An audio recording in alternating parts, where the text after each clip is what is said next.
శని ఆఖరి దశ మేషరాశి వారికి జీవిత భాగస్వామితో ఇలా జరగక తప్పదు. ఇందులకు గాను ఇంటికి సంబంధించిన వ్యవహారాలలో కొంచెం విచారం కలిగే అవకాశాలు కనిపిస్తున్నాయి.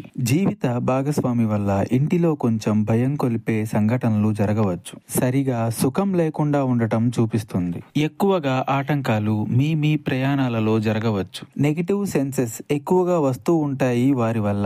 అది మీ అపార్థం కావచ్చు, లేదంటే అర్థం చేసుకోలేనితనం వారిది కూడా అయి ఉండవచ్చు. కుజుడు 4వ ఇంట్లో ఉండటం వలన భాగ్యహాని, భయం, క్రూర బంధు భయం, వైరం, ధనక్షయం, రోగాది సంతాపం ఇటువంటివి జరగవచ్చు.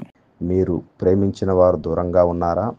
అదేవిధంగా ఎంత సంపాదించినా మిగులుబాటు లేకపోవటం, పిల్లలు చదువులో ముందుకెళ్ళలేకపోవటం, ఇటువంటి మరెన్నో సమస్యలకు అమ్మ మాతాజీ ప్రత్యేకమైన అంజనము ద్వారా ఫోన్లోనే మీకు జాతకం చెబుతుంది.